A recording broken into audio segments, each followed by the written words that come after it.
Hi,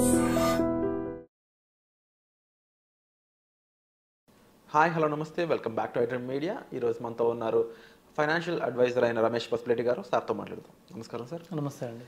sir, ముఖ్యంగా ఒక question ఏంటి అంటే, ఎవరైనా సరే ట్రెడిషనల్ అసెట్స్లో ఇన్వెస్ట్ చేయడానికి ఎక్కువ ఇష్టపడుతూ ఉంటారు. చిన్నప్పటి నుంచి ఎమోషనల్గా కనెక్ట్ అయిన అసెట్స్ కాబట్టి, గోల్డ్, హోమ్, ఇలాంటివి రియల్ ఎస్టేట్ అంటే ల్యాండ్లో పెట్టడం కానీ. అయితే గోల్డ్లో పెట్టడం ఎంతవరకు కరెక్ట్ అంటారు, ఇంట్లో పెట్టడం ఎంతవరకు కరెక్ట్ అంటారు? వీటి మధ్య కాంపిటీషన్ వస్తే ఏది చూస్ చేసుకోవడం బెటర్ అంటారు? డెఫినెట్గా కంపల్సరీగా రెండు ఉండాలి. సో అందరికీ ఇప్పుడు సపోజ్ హౌస్ వైఫ్స్ చూద్దాం. సో హౌస్ వైఫ్స్ కానీ లేడీస్ కానీ, సో వర్కింగ్ ఉమెన్ కానీ, ఎవరికైనా కానీ సెంటిమెంట్ ఉండేది ఏంటంటే ఒక హౌస్ ఉండాలి, కంపల్సరీ ఓన్ హౌస్ ఉండాలి. రెండోది ఏంటంటే గోల్డ్ కూడా ఉండాలి. సో ఈ రెండు యాక్చువల్గా మగవాళ్ళ కన్నా లేడీస్కి సెంటిమెంట్ ఎక్కువ ఉంటుంది. సో రెండు అందుకనే వాళ్ళకి ఈ రెండు సేమ్ ఇంపార్టెన్స్ ఉంటుంది. సో వాళ్ళకి ఇల్లు ఉండాలి, గోల్డ్ ఉండాలి. సో ఈ రెండిట్లో ఏది ముఖ్యం అంటే కంపల్సరీగా ఉన్న ఇన్వెస్ట్మెంట్లో డైవర్సిఫై చేసుకోవాలి. అలానే మొత్తం హౌస్లో పెట్టడం కరెక్ట్ కాదు, మొత్తం గోల్డ్లో పెట్టడం కరెక్ట్ కాదు. కొంతమంది ఏం చేస్తారంటే ఒక హౌస్ ఉందనుకోండి, సో ఇంకొకటి అమౌంట్ వస్తే ఇంకొక హౌస్ కొందామని చూస్తారు, లేదంటే ఇంకొక ఫ్లాట్ కొందామని అందులో ఇన్వెస్ట్ చేద్దామని చూస్తారు. ఆల్రెడీ హౌస్ ఉంటే గోల్డ్లో ఇన్వెస్ట్ చేయడం బెటర్. సో గోల్డ్ ఎప్పటికైనా లాంగ్ టర్మ్లో అప్రిషియేట్ అవుతుంది. డెఫినెట్గా 8 to 9% అయితే రిటర్న్ ఇస్తుంది. సో ఫ్యూచర్లో కూడా మనకి ఎప్పుడు గోల్డ్ కావాలన్నా కూడా మనం ఇమీడియట్గా లిక్విడిటీ ఎక్కువ ఉంటుంది గోల్డ్లో. అంటే ఇన్ కేస్ ఆఫ్ హౌస్ కానీ ఫ్లాట్ కానీ రియల్ ఎస్టేట్తో పోలిస్తే గోల్డ్ ఏంటంటే లిక్విడ్ అసెట్. సో మనకి ఎప్పుడైనా ఎలాంటి అత్యవసరం వచ్చినా మనం ఇమీడియట్గా పోయి లోన్లో పెట్టి డబ్బులు తీసుకోవచ్చు, లేకపోతే సేల్ చేసి ఇమీడియట్గా ఇప్పుడు పోయి సేల్ చేసినా కానీ మనకు అమౌంట్ టోటల్ అమౌంట్ ఇచ్చేస్తారు, ఈరోజు ఉన్న అమౌంట్ ఇచ్చేస్తారు వాల్యూ. అదే హౌస్ కానీ అనుకోండి, సో సిచ్యువేషన్ బట్టి ఆ టైంలో సైకిల్, హౌసింగ్ సైకిల్ అంటే బిజినెస్ సైకిల్ ఒకటి నడుస్తూ ఉంటుంది. సో ఆ టైంలో రియల్ ఎస్టేట్ సైకిల్గా నడుస్తుంటే మనకు తొందరగా సేల్ అవుతుంది, లిక్విడిటీ తొందరగా ఉంటుంది. ఇప్పుడు సపోజ్ 1-2 ఇయర్స్గా ఇక్కడ హైదరాబాద్లో చూస్తే కొద్దిగా డల్గా ఉంది. సో అట్లాగే ఉంటే మనకి టైం పడుతుంది, 6 months 1 year కూడా టైం పట్టచ్చు. సో ఎమర్జెన్సీకి ఉపయోగపడదు రియల్ ఎస్టేట్. సో అందుకని చెప్పేది, సపోజ్ ఆల్రెడీ గోల్డ్ ఉంది, హౌస్ లేదనుకోండి, డెఫినెట్గా హౌస్ తీసుకోవాలి. అసలు ఇప్పుడు దాకా హౌసే లేదు, ఉన్న అమౌంట్ అంతా గోల్డ్ ఇన్వెస్ట్ చేయడం అంటే కరెక్ట్ కాదు. ఫస్ట్ వచ్చేసి ఒక హౌస్ తీసుకోవాలి, దాని తర్వాత హౌస్ కానీ స్థలం కానీ తీసుకున్న తర్వాతనే రిమైనింగ్ అమౌంట్ గోల్డ్లో ఇన్వెస్ట్ చేయాలి. తర్వాత మిగిలిన అమౌంట్ ఇంకా ఫైనాన్షియల్ అసెట్స్ ఉన్నాయి, లైక్ మ్యూచువల్ ఫండ్ కానివ్వండి, లేకపోతే షేర్స్ కానీ, వీటిలో కొద్దిగా డైవర్స్ చేసుకుంటే ఇంకా మంచిది. అండ్ గోల్డ్ అనేది 2024లో ఇచ్చిన పర్ఫార్మెన్స్ ఏదైతే ఉందో అది 2025లో అలా ఉండే ఛాన్స్ ఉందా అంటారా? అటువంటి ఈవెంట్స్ అంటే ముఖ్యంగా బడ్జెట్ అనేది రాబోతుంది, లేకపోతే ట్రంప్ అనే పర్సన్ సైన్ చేయడం కానీ, and in future FIIs in case వాళ్ళ ఓన్ కంట్రీస్లోనే ఇన్వెస్ట్ చేసుకునేటట్టు అయితే అప్పుడు లిక్విడ్ అసెట్స్కి ఏమన్నా ఇంపాక్ట్ అయ్యే ఛాన్సెస్ ఉన్నాయా? అండ్ అప్కమింగ్ ఇంకా రష్యా ఉక్రెయిన్ వార్ ఇంకా క్లోజ్ అవ్వలేదు, ఈవెన్ అంటే చూసుకున్నట్లయితే ఫైనాన్షియల్ ఈవెంట్స్ అనేవి అక్కర్ అవుతూనే ఉంటాయి. సో ఆ రకంగా చూసుకున్నప్పుడు లిక్విడ్ అసెట్స్ అయిన ఈ గోల్డ్ అనేది ఇంకా రేట్ పరంగా ఏమైనా పెరిగే ఛాన్స్ ఉందా, తగ్గే ఛాన్స్ ఉందా? వాట్ గోనా హ్యాపెన్ అంటారు? గోల్డ్ అయితే ప్రజెంట్ సిచ్యువేషన్ అయితే, ఇప్పుడున్న సిచ్యువేషన్ ప్రకారం అయితే గోల్డ్ సేఫ్ అసెట్. ఎందుకంటే ఇప్పుడు ఇంకా జియో పొలిటికల్ అంటే ట్రంప్ రేపు ఏం చేస్తాడో తెలియదు. తర్వాత వార్ ఇప్పుడు క్లోజ్ అవ్వట్లేదు, మళ్ళీ ఇంకే కొత్త వార్ ఇప్పుడు చైనా ఉంది, తైవాన్ మీద వార్ అంటుంది. సో మనకి బంగ్లాదేశ్ కొద్దిగా ప్రాబ్లం అయ్యేటట్లుంది.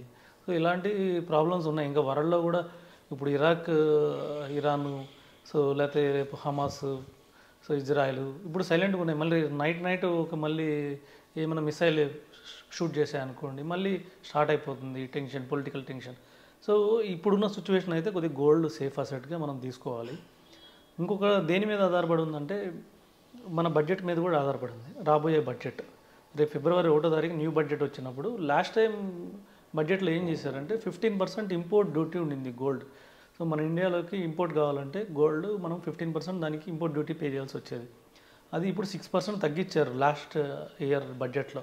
దానివల్ల కూడా గోల్డ్ చాలా మనకి రేట్ కూడా పెరిగింది, అంటే ఎక్కువ మనకి ఇంపోర్ట్ అయింది, ఎక్కువ సర్క్యులేషన్ అయింది. సో డెఫినెట్గా గవర్నమెంట్ కూడా ఎంకరేజ్ చేసింది, డెఫినెట్గా సో ప్రైస్ తగ్గింది కాబట్టి డిమాండ్ పెరిగింది. తర్వాత మళ్ళీ డిమాండ్ పెరిగిందంటే మళ్ళీ ప్రైస్ పెరిగింది. ఒక సైకిల్ ప్రకారం గోల్డ్ డెఫినెట్గా బాగా మంచి రిటర్న్ ఇచ్చింది.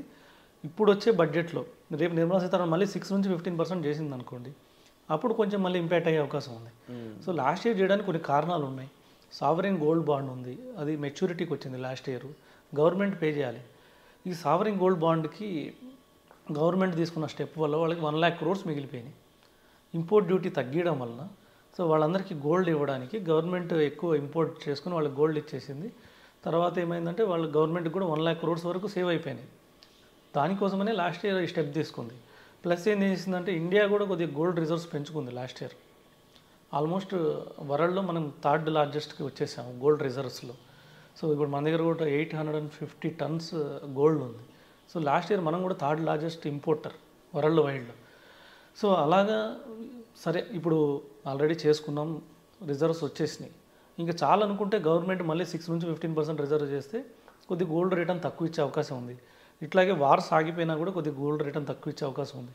అట్లాగే రేపు ట్రంప్ మళ్ళీ ఏమైనా డెసిషన్ తీసుకున్నాడు అనుకోండి, అంటే క్రిప్టో కరెన్సీని ఎంకరేజ్ చేశాడు అనుకోండి, అప్పుడు కొద్దిగా మళ్ళీ గోల్డ్ రేట్ తగ్గే అవకాశం ఉంది.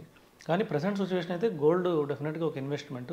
కొంచెం భాగం డెఫినెట్గా 100% కొంచెం భాగం మన దగ్గర ఉన్న 100 రూపాయల్లో ఒక 20 రూపాయలు మాత్రం ప్రజెంట్ ఉన్న సిచ్యువేషన్ గోల్డ్లో ఇన్వెస్ట్ చేయొచ్చు. సార్ మరి అలాగే ముఖ్యంగా ఇంకొక అంటే కొంచెం స్టేట్మెంట్ చాలా విచిత్రంగా అనిపించవచ్చు బహుశా ఏమో, అంటే మార్కెట్ ఏదైతే 1 lakh రీచ్ అవ్వకుండానే గోల్డ్ మాత్రం 10 గ్రాములు 1 lakh రీచ్ అయ్యే స్కోప్ కూడా కనిపిస్తుంది అని కొంతమంది మాత్రం స్టేట్మెంట్స్ పాస్ చేస్తూ ఉన్నారు. కొన్ని న్యూస్ పేపర్స్లో కూడా ఈ న్యూస్ వస్తూ ఉంది. దీనిపై మీ స్పందన ఏంటి? డెఫినెట్గా రీచ్ కావడానికి అవకాశం ఎక్కువ ఉంది.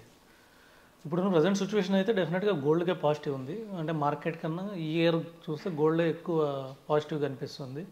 ఎందుకంటే మార్కెట్కి ఆల్రెడీ ఇప్పుడు మనం ట్రంప్ తీసుకున్న కొన్ని నిర్ణయాలు మార్కెట్ కొద్దిగా మైనస్గా ఉన్నాయి. ఆల్రెడీ రాగానే ఇమీడియట్గానే కెనడా, మెక్సికో మీద 25% ట్యాక్సెస్ వేసాడు. తర్వాత నెక్స్ట్ ఏంటంటే మన ఇండియా మీద, చైనా మీద కూడా 100% ట్యాక్స్ వేస్తానన్నాడు. ఓకే.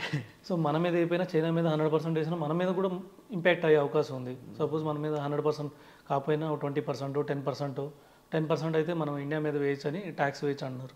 అదే జరిగితే మనం ఎవరైతే ఎక్స్పోర్ట్ చేస్తున్న కంపెనీలు ఉన్నాయో వాటికి ప్రాబ్లం అవ్వచ్చు. ఇంకోటి ఏంటంటే డాలర్ స్ట్రాంగ్ అవుతుంది. డాలర్ స్ట్రాంగ్ అయ్యే కొద్దీ ఏంటంటే మన రూపీ వీక్ అయ్యే కొద్దీ మనకి రిటర్న్స్ రావు. ఎందుకంటే ఏదైతే ఎక్స్పోర్ట్ కంపెనీస్ చేస్తున్నాయో వాళ్ళందరూ వాళ్ళ గూడ్స్ అన్ని ఎక్స్పోర్ట్ చేయడానికి కానీ వీటన్నిటికీ డాలర్స్ రూపంలో చేయాల్సి వస్తుంది. అది ప్రాబ్లం అయింది. అలాగే ఇంపోర్ట్స్ కూడా ప్రాబ్లం అవుతుంది. ఇంపోర్ట్స్ ఏమవుతుందంటే మనం ఏది ఇండియాకి వచ్చినా కానీ సపోజ్ పెట్రోల్ వస్తుంది లేదా గోల్డ్ వస్తుంది, మనం ఏం చేయాలి, డాలర్స్లో పే చేయాలి. అక్కడ ఎక్స్చేంజ్ రేట్ ప్రాబ్లం అవుతుంది. ఎఫ్ఐఎస్ కూడా ఏం థింక్ చేస్తాయంటే ఈ ఎక్స్చేంజ్ రేట్లోనే వాళ్ళకి 2-3% లాస్ అవుతుంది. ఆల్మోస్ట్ 3% దాకా వాళ్ళకి లాస్ అవుతుంది. అంటే 83లో వాళ్ళు సేల్ చేయాలి. అదే అంటే రూపీ కొనుక్కోవాలంటే వాళ్ళు ఒక డాలర్ ఇచ్చేసి 80-83 రూపీస్ వస్తాయి వాళ్ళకి. రేపు మళ్ళీ వాళ్ళు డాలర్ కొనుక్కోవాలంటే 87 రూపీస్ పెట్టి కొనుక్కోవాలి. అంటే అప్రాక్సిమేట్లీ 3-4% డిఫరెన్స్ ఉంటుంది. అంటే వాళ్ళకి రిటర్న్ మైనస్ అవుతుంది 3-4%.